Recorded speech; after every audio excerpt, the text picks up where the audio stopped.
What's up guys, Houndish here, and today we're breaking down the weekly reset for Destiny 2 this coming Tuesday, April the 11th. And so this week we find ourselves in the 7th week of the season, so we finally have the return of Grandmaster Nightfalls. We'll cover that in the video today, plus we get bonus Nightfall rewards this week, which is good timing. And then we get new weekly challenges, as well as a pretty juicy week in the Eververse store, with more new items than we've had in previous weeks so far this season. And so we'll round all of that up, as well as the Lightfall and Neomuna reset. We'll cover activities, new rewards, and everything worth knowing for the reset in the video. So as always guys, I hope you find the breakdown helpful today, and if you do, a rating below really does help us out. But otherwise, let's get into it. And initially this week, we are going to see double Nightfall rewards. So whether you're running normal Nightfalls or the returning Grandmasters this week, it'll be something to take advantage of. And for the first week of Grandmasters, Proving Grounds will be the featured Nightfall. And Bungie have said those who have yet to earn the Conqueror Seal for the first time will be able to complete one Nightfall per week. But otherwise, I believe we should have the catch-up node.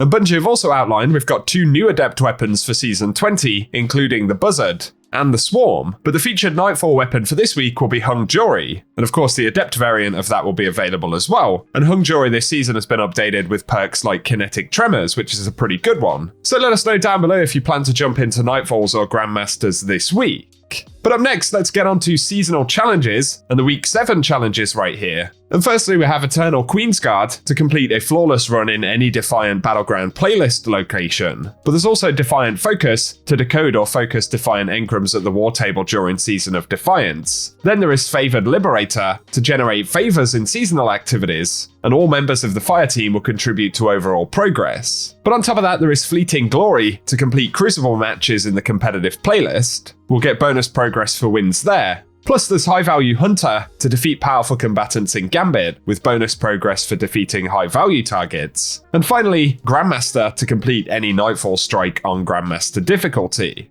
Up next though, content-wise, of course, Neomuna will refresh. So firstly we'll get a new weekly mission with the Pinnacle drop, and then the Vex Incursion Zone should move to Liming Harbour, and we'll get a new Partition mission as well. Otherwise for playlists, nothing particularly going on with Gambit this week, but for the Crucible, Team Scorched will be featured. And of course on Friday's daily reset we should see the return of Trials of Osiris. But that takes us to the Eververse store for the week, and it is a pretty juicy one this week. So initially, we've got the Spray and Play exotic emote, which is featured for 3,250 Bright Dust. But immediately, we do get a new exotic weapon ornament, and this one's for Outbreak Perfected. And it's the Archon Prime ornament for this season. Pretty cool Fallen themed ornament there, and that is 1,250 Bright Dust. Additionally though, we'll get the Daito Capsule entrance, that'll be 450 Bright Dust, and the two featured shaders for the front page right here will be the Springtide Feint, that's a new one for the season, but additionally we'll get Welded Brass, and as always both of the shaders will be 300 Bright Dust each. Moving on though, we'll see the Simon Says exotic emote, that'll be 3,250 Bright Dust, and then we'll get a rare emote called Come At Me, which will be 400 Bright Dust this week.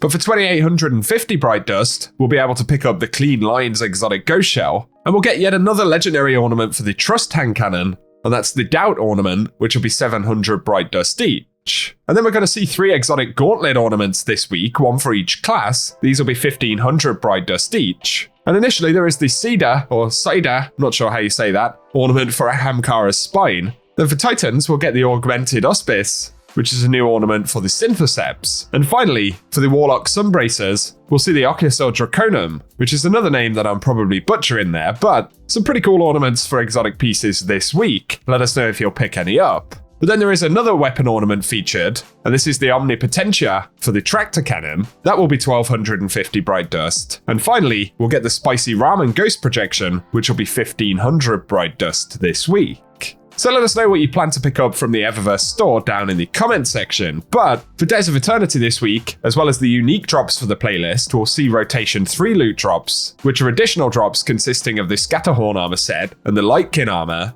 and then weapons from Season of the Splicer, as well as Forsaken. But if it's the Lost Sector rotation you're after, initially on Tuesday, we'll see Bunker E15 dropping exotic legs, and then we'll get the Conflux dropping exotic gauntlets, followed by the Thrillerdrome on April 13th, dropping exotic chest pieces. But for April 14th, it'll be Hydroponics Delta, dropping exotic helmets. April 15th, we'll see the Gilded Precept, dropping exotic legs. Of the 16th of April, we'll get Excavation Site dropping exotic gauntlets, and that's followed by Skydock on April 17th, which will be dropping exotic chest pieces. But very finally in the Dreaming City, if you're after the Ascendant Challenge for this week, it will be Aura Borea, which is found via Aphelion's Rest in the Strand. So a pretty easy one to find this week, but if you want gameplay of the location, we'll run that at the end of the video. And otherwise, for today guys, that is everything we have to round up in the reset. So as always, I hope the video has been useful, and if it has, a rating below really does help us out on the channel. Plus, be sure to get subscribed and I'll keep you posted with more content related to Destiny. Otherwise though, as always, I very much appreciate you guys tuning in. If you've enjoyed the video today, a rating down below really does help us out. But otherwise, thanks as always for watching, and I hope you guys have an awesome day.